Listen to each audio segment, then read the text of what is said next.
నిర్మాణంలో ఉన్న మిడ్మానేరు ప్రాజెక్టు కట్టకు గండిపడ్డంతో ఘటనపై రాష్ట్ర ప్రభుత్వం తీవ్రంగా స్పందించింది. కాంట్రాక్టర్ నిర్లక్ష్యం వల్లే ఇదంతా జరిగిందని తేల్చి కాంట్రాక్ట్ను రద్దు చేసింది. మట్టికట్ట కొట్టుకుపోవడంతో దాదాపు 4 టీఎంసీల నీరు వృధాగా పోయింది.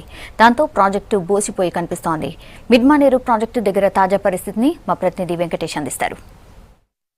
మిడ్మానేరు ప్రాజెక్టు గండిపడిన ప్రాంతం దగ్గర మనం ఉన్నాం. చూడొచ్చు, మొన్నటికి ఇవాటికి ఇక్కడ దృశ్యాలు చాలా భయానకంగా కనిపిస్తున్నాయి. ఎందుకంటే 25.87 టీఎంసీల సామర్థ్యంతో తెలంగాణకు గుండెకాయ లాంటి, సీఎం మాటలో చెప్పాలంటే జీవనాడి లాంటి ప్రాజెక్టు ఇప్పుడు చాలా క్లిష్టమైన పరిస్థితుల్లో మనకు కనిపిస్తున్న దృశ్యాలు మనం చూడవచ్చు. ముఖ్యంగా మిడ్మానేరు స్పిల్వేను ఆనుకొని దాదాపు 130 నుంచి 150 మీటర్ల మేర మట్టికట్ట పూర్తిగా నీటి ప్రవాహానికి పూర్తిగా తుడుచుకుపట్టుకుపోయిన దృశ్యాన్ని మనం ఇక్కడ చూడవచ్చు. మొన్న 4 రోజుల క్రితం ఎక్కడైతే మనకు అప్పర్ మానేరు నుంచి వరద పోటెత్తడంతో ఇక్కడ స్పిల్వేను దాటుకొని స్పిల్వే పక్కన ఉన్న మట్టి కట్టను కూడా పూర్తిగా కొట్టేసుకొని వాగు ఇది ద్వారా మన కిందున్న లోయర్ మానేరు డ్యాంలోకి చేరింది. దీంతో తెలంగాణ ప్రభుత్వం కలలుగంటున్న ఆశలకు గండిపడినట్లయిందని చెప్పుకోవచ్చు. దాని నేపథ్యంలోనే నిన్న సీఎం కరీంనగర్కి వచ్చి తీవ్రమైన ఆగ్రహం వ్యక్తం చేస్తూ అప్పటికప్పుడు కాంట్రాక్టును రద్దు చేస్తున్నట్టు చెప్పారు. దీనికి సంబంధించి ముగ్గురు సమన్వయంతో కాంట్రాక్ట్ నిర్వహిస్తారు. MBL,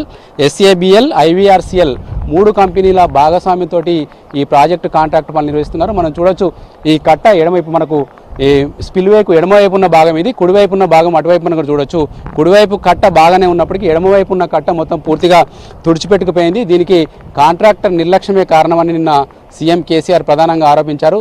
సీఎం చెప్పిన దాన్ని బట్టి ఇది ప్రాజెక్టు 2006లోనే ప్రారంభమైన, ఇప్పుడు 2016లో ఉన్నాం. దాదాపు 10 ఏళ్లుగా ఈ ప్రాజెక్టు నిర్మాణాన్ని నానుచుతూ రావడం వల్లనే ఈ పరిస్థితి ఎదురైంది. ముఖ్యంగా ఈసారి మేము 4 టీఎంసీల నీటిని ఆపి 40,000 ఎకరాలకు నీళ్ళు ఇవ్వాలన్న లక్ష్యంతో ఈ ప్రాజెక్టును వేగంగా పనిచేసినప్పటికీ కూడా మేము కన్న కలలన్నీ కూడా ఈ గండితోటి తుడిచిపెట్టుకుపోయానన్న ఆవేదన తెలంగాణ ప్రభుత్వంలో కనిపిస్తుంది. దానికి తగ్గట్టుగానే చర్యలు కూడా కఠినంగా తీసుకుంటూ నిన్న నిర్ణయం వెలువరించారు. త్వరలోనే దీనికి మళ్ళీ కాంట్రాక్టు టెండర్లు పిలిచి శరవేగంగా దీని పనులు నిర్వహిస్తామని చెప్తున్నారు. దీనికి ముఖ్యంగా ఈ కట్ట తెగిపోవడానికి కారణాలు ఏంటి తెలుసుకునేందుకు ఇరిగేషన్ శాఖ ఇంజనీర్ సార్ మనతో సార్ చెప్పండి, ఈ కట్ట ప్రధానంగా గండిపడడానికి ప్రధాన కారణం ఏమనుకుంటున్నారు? గండిపడడానికి ప్రధాన కారణం మనం ఎంతైతే కట్టలేపుకున్నో నీళ్ళు అందులో నిండినాయి, అంతకంటే ఎక్కువ వాల్యూమ్ ఆఫ్ వాటర్ వచ్చింది కాబట్టి అది బయటకు వెళ్ళే ప్రయత్నం చేస్తుంది. వాగులకి వెళ్ళిపోతుండే, వాగులో మేసనరీ డ్యామ్ ఉంది కాబట్టి అది వెళ్ళలేదు. లెఫ్ట్ సైడ్ ఫ్లాంకు మట్టి కట్ట, రైట్ సైడ్ ఫ్లాంక్ మట్టి కట్టనే. లెఫ్ట్ సైడ్ ఉన్న మట్టి కట్ట ఎత్తు తక్కువ ఉంది కాబట్టి ఆ నీళ్ళు అక్కడికి వెళ్ళిపోయినాయి. పోయినప్పుడు ఏమైంది, ఎక్కడ వీక్ ఉంటుందో అక్కడ నీళ్ళు పోతుంటాయి. వెలాసిటీ మధ్యలో ఉన్నటువంటిది ఈ సైడ్కి వచ్చేసి ఒక్కటిసారి ఈ సైడ్లో కోసేసుకొని పోతుంది. అది సింపుల్ కామన్, ఎవరైనా చెప్పేది. అది అంటే స్పిల్వే కంటే మట్టి కట్ట ఎత్తుంటే ఈ ప్రమాదం జరగలేదు.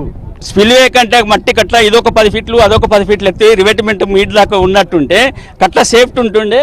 ఈ మేసనరీ వాళ్ళ మీదకి వెళ్ళి పోతుండే ఎంత వరకు వచ్చినా ఏం కాకపోతుండే. మనం ఇప్పుడు ఏంటంటే టెక్నికల్గా మనం ఆలోచించకపోవడం, ఇటువంటిది 5-6 ఏళ్ళ నుంచి జరగలేదు కాబట్టి, అంత వర్షం రాలేదు కాబట్టి వాళ్ళ ఆలోచన సరిపోలే.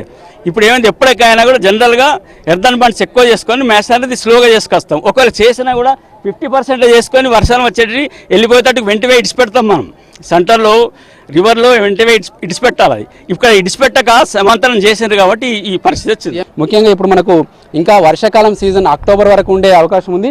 అక్టోబర్ తర్వాత నవంబర్, డిసెంబర్ కల్లా మళ్ళీ దీన్ని కాంట్రాక్టర్ పూర్తి చేసి ఆ ప్రాజెక్టును కనుక మళ్ళీ పునరుద్ధరణ ప్రారంభిస్తే నెక్స్ట్ వర్షాకాలం కల్లా ఈ ప్రాజెక్టు పూర్తి స్థాయిలో నిండుతుందని ఆశిస్తున్నారు. ఇది మనకు మిడ్మానేర్ వద్ద ఉన్న తాజా పరిస్థితి. కెమెరామెన్ శ్రీకాంత్తో వెంకటేష్, V6 న్యూస్, కరీంనగర్.